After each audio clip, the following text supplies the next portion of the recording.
Welcome to another episode of The Brand Called You, a podcast and podcast show that brings you leadership lessons, knowledge, experience, and wisdom from thousands of successful individuals from around the world. I'm your host, Ashutosh Garg, and today I'm delighted to welcome a very senior and accomplished leader from the world of human resources and learning and well-being from Houston, Texas, Anna Smith. Anna, welcome to the show. Thank you. Very, very happy to be here. Thank you.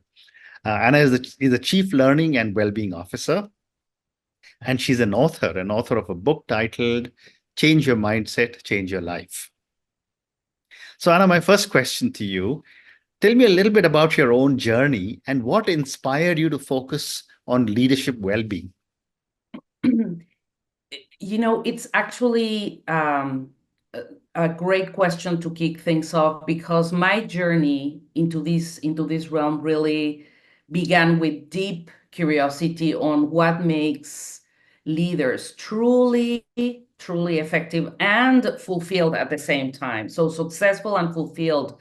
So over the years, I've really been very attentive and I've seen the toll that successful leadership can take on individuals who are solely focused on results without really considering their well-being. So my experiences as an executive coach, as well as my strong foundation with neuroscience, led me to really realize that most of the impactful leaders are those really who prioritize two things, their well-being alongside with the well-being of their teams.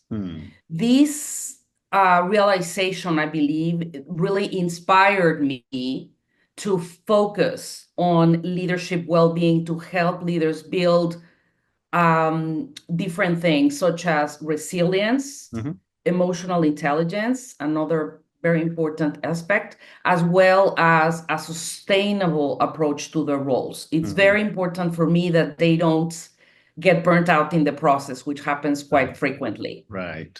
Well said. So let's also talk a little bit about well-being in the workplace.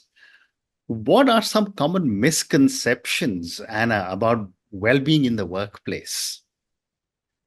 This is, as we know, after COVID, especially, and certainly during COVID, but after COVID, the topic of well-being absolutely came to the surface and the center of almost every senior leader's radar, right? And with that in mind, this hadn't been one area of focus, a strategic focus across the board. So with that, one of the biggest misconceptions, I believe, that well-being programs are just like nice to haves or perks. In reality, they're really fundamental, they're really essential for long-term both productivity and employee satisfaction. Another big one, I believe, is that well-being is solely the responsibility of HR and not the individual. Right. So there is a balance, right, between really requiring a collective effort. This really takes a village, and we leadership, for sure, playing the crucial role in a couple of things, in modeling and in supporting well-being initiatives. And I think finally, there's an interesting belief that well-being is just about physical health, when we now know that it encompasses, in addition, mental, emotional, and social aspects as well. So it's a pretty complex endeavor. That's why it's probably, there's misconceptions and obviously the added complexity. Very well said. Thank you. And what, in your view, are some of the biggest challenges you have faced in promoting well-being in organizations? I think that, one of the very human ones that comes across for sure is the resistance to change. Correct. Like with anything new and, that is done across an organization, across a business, resistance to change is probably at the top. Leaders struggle to shift their mindset from being purely and directly being results oriented, which has been the forever approach, into now being or having well-being as another very key metric of success. Because as we know, only things that are measured are really moving and are really done. So that combination of results oriented as well as well-being as metrics of success are fundamental. Another very important challenge, I believe, that I've seen, and also given the newness of this, very, very important topic, is there is a challenge in that integration of well-being into the actual fabric of the organization, and versus just dealing with well-being as if it were like an isolated initiative, or, oh, we're going to do this year and then let's see what happens. So addressing as well the diverse needs of employees across different levels, different functions, different geographies, most probably. And that also demands that the solutions, the programs, the systems that are created are not one size fits all. So that's probably the top areas that I've seen. Yeah, well said. And how do you incorporate feedback from employees into your well-being programs? This is such an important question. You have all the great ones today. Thank you. The feedback from employees is really cornerstone of any effective well-being program, and you probably can understand the reason why. It's fundamental to really understand, with a continuous feedback loop, where employees feel safe and encouraged to share their thoughts and experiences, so that this can be brought into the program. And this can be done through different avenues, maybe surveys, focus groups, even one-on-one conversations. And therefore, with this intel, this information, analyze data, the key is to really listen actively without any particular agenda, if you may, and tailor and tweak the program, sometimes pivoting, to really address the specific needs and the specific concerns that arise along the way. So this is a live initiative, a live part of the fabric of any organization, and therefore this is why it becomes so complex. But employee feedback being at the center of success, for sure. Well said. And Anna, based on all the work you have done with so many people and so many organizations, how does fostering a culture of well-being contribute to organizational success? It is at the center because it really enhances critical areas of organizations where you can really define and decide the health of the organization from an employee perspective. And certainly it bounces into key strategic metrics, which are, for example, employee engagement, so critical for discretionary effort, reduction of turnover, for example, and certainly boosting productivity. And the way in which this happens, and there's a lot of really good data that we currently have that's available, very good research, very solid, talks about the fact that, when employees feel valued, feel supported, of course, they're going to be a lot more committed to whatever the goals of the organization could be or are, and even if they change. And furthermore, the going deeper into other more, I would call them more sophisticated areas that well-being fosters, for example, creativity, innovation, and certainly resilience, which nowadays is so critical in any type of business, nowadays. If you think of it, well-being can become or provide any organization a badge, if you may, of to become an employer of choice, to be able to attract and retain top talent, rather than people just going and coming into the organization just to get a paycheck. They really want to stay and they really want to contribute as much as they can. Great response. And Anna, is there a relationship between leadership styles and employee well-being? Mm-hmm. That's also a very interesting and deep question, because for example, leaders who adopt because they believe this is the style that they should have given the rapid changes that their business needs to have, and they adopt, let's say, an authoritarian style. Instead of creating the results that they're after and the speed that they're after, what they may create instead is a high stress environment, Right. with very negative affects into well-being of their particular team. In contrast, if you think of of a leader that instead uses a transformational style of leadership, they can provide and generate a positive work environment where employees really feel valued and really feel motivated.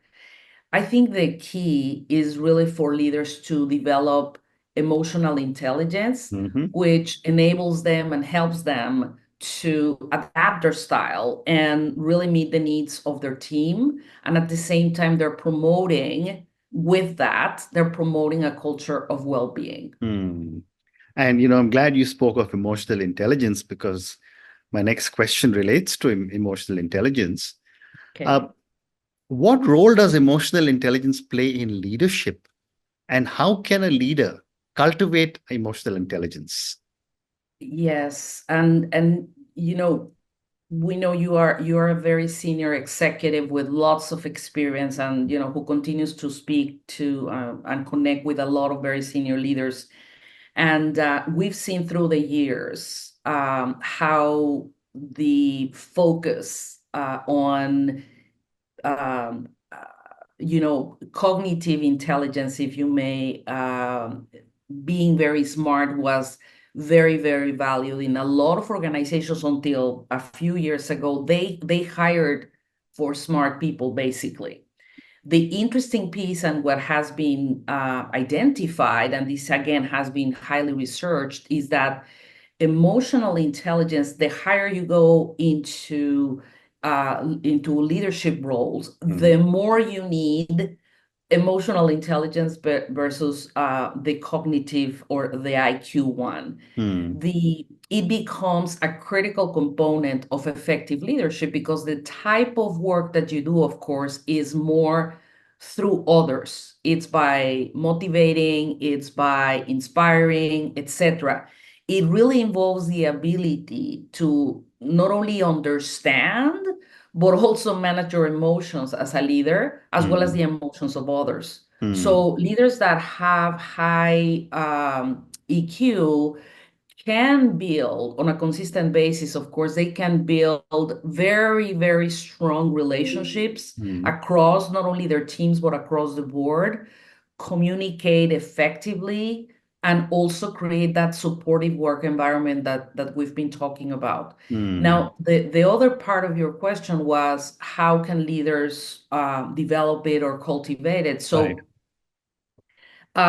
in my particular case, I definitely start with from the beginning, which of course is self-awareness, and focusing on these self-awareness practices. For example, if anybody were to start today, I would probably start here, such as practices of mindfulness and reflective journaling, understanding how you react to different situations and how you manage those situations. Very, very important. And this is where the reflective journaling comes into place, as well as skills like active listening, which basically is, really looking to understand what the other person is trying to say, what Mm. they need, what they're asking, versus I'm basically waiting for you to stop talking so that I can formulate my next question. Mm. It is an art. It is an art. This is a big one that a few of my clients have requested a lot, but just the active listening bit and just refresh and put this at the top, as well as empathy, ongoing training, I think, and coaching, because this is a muscle, right? Mm. Like any good skill set, you have to keep working at them in order to develop and sustain, across the board, emotional intelligence as one of your key levers in your Right. style, in your own leadership. Well said. My other question is that, when it also comes to talking well-being, there is the whole issue of mental health. Yes. Mental health is something which is now beginning to get talked about at the workplace. Yes. What are some effective ways to promote mental health in the workplace? Yes, this is such an important question, and I am glad that is now at the center of conversations in organizations as well, because it has really been a little bit forgotten, or a lot forgotten. Right. So promoting mental health in the workplace, I believe, starts with creating a culture of openness and support, where it is normalized to have a conversation or to ask for help. As an employee, you don't necessarily know what to do or where to go, and this doesn't mean that you're going to tell everybody about how you're feeling. This just means that we have to include within the structure and systems of the organization, providing access to mental health resources, such as employee assistance programs. These are fundamental, as Mm. well as promoting work-life balance, for example, through flexible working arrangements. Mm. We cannot expect everybody to, in this day and age, to continue to work at the same rate, or be inside the organization just to say that people are really producing. It really doesn't work anymore like that. And we now have data to prove that. Mm. We have a lot of research. So regular mental health training for leaders, I would say, as well as employees, can help reduce that stigma Mm. and really encourage these early interventions. Uh, it's always, I think, a phenomenal thing to do in any organization, or in any leadership initiative. And it's also important at the same time, as I'm talking about this, it's also very important, to foster an environment or a culture where psychological safety is part of the environment, where everybody can, open up, ask questions, and Mm. you're not going to be, put in a box, or, oh, because he or she shared that, now I am not going to take them into consideration for this project. Mm. On Mm. the contrary, right? We need to create those environments where every employee feels comfortable discussing their mental health, without fear of judgment, of repercussions. But this is a journey, Yep. right? This Yep. is a journey.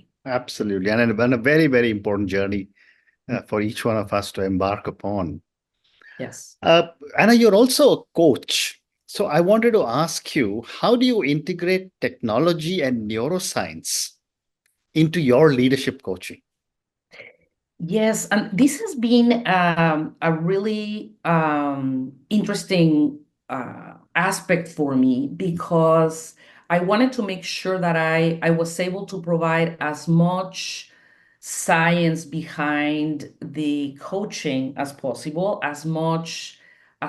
and then, of course, leverage whatever formulations of technology were there, and what was appropriate for each one of my different clients. So I would probably share 3 or 4 points. One of them is understanding the brain function. I think Mhm. that's fundamental for the client to understand or the coachee to understand how our brain processes information, how it learns, how it makes decisions. And this is one that connects certainly the neuroscience to the coaching. Emotional intelligence, as we talked about, also neuroscience research has proved how much value it provides in emotional regulation, in empathy, effective calm, etc. As part of the of this neuroplasticity, of course, now understanding that the brain is able to change and adapt, has been a phenomenal aspect for, for the world to know, but certainly for coaches. Now we know that we can empower clients to develop new behaviors and new mindsets. And these are some of the aspects of Yeah. combining these two. In terms of technology, there's different devices that are used, like watches and other means, in order to make sure that you're able to measure yourself. For example, if you're working on your emotional regulation, you can see, for example, how your uh, heart rate is increasing and what are some of the things that you can do right away. So it's important to really get to know yourself, get to name the emotion, and then of course understand and know what tools you can use, like breathing and all that Yeah. good stuff, Yeah. as you obviously know. Well said. And my last question to you, and I have to ask you about your book, Yes. Change Your Mindset, Change Your Life. I'm going to ask all our viewers and listeners to go and check Anna Smith's book, Change Your Mindset, Change Your Life. Anna, tell me a little bit about your book. What was your motivation to write it? And give us a few insights. Thank you. This also comes from probably my observations and the work of my life with literally thousands of leaders by now, organizations, initiatives that required human behavior. So in Change Your Mindset, Change Your Life, I basically explore the very deep impact that each one of our mindsets has on every aspect of our lives, from whether it's personal growth or professional success. It's really all in the way we approach it from a mind perspective. So the intention in the book is to delve a little bit more into the science of neuroplasticity, as we've been discussing, as well as to demonstrate how we can rewire our brains to become more positive, or to adapt a more positive, a more growth mindset or growth-oriented mindset, and then provide some practical tools and strategies on how to overcome limiting beliefs, which is where, according to what I'm proposing, our limiting beliefs and our beliefs in general is what starts to trigger our emotions and therefore our actions, and therefore, the results, for good or for bad. So embracing change with all of this. And the key message is that, from my perspective, from my humble perspective, is that if we're able to change our mindset, which we all can, we can change our lives in a very powerful and transformative way. Wow. And on that note, Anna, I just want to say thank you so much for speaking to me about your own journey. I think we covered a lot of ground on well-being in the workplace. You gave me some amazing points to think about. Thank you also for speaking to me about emotional intelligence for leaders. Uh, you emphasized a lot on how important it is for us to talk about mental health. I love the way you were able to talk about so easily integrating technology and neuroscience into your coaching. And thank you again for speaking to me about your book. Wish you all the very best. Thank you. Thank you. Likewise, and thank you very much for the invitation. Thank you. Thank you for listening to the Brand Called You videocast and podcast, a platform that brings you knowledge, experience, and wisdom of hundreds of successful individuals from around the world. Do visit our website www.tbcy.in to watch and listen to the stories of many more individuals. You can also follow us on YouTube, Facebook, Instagram, and Twitter. Just search for the brand called You.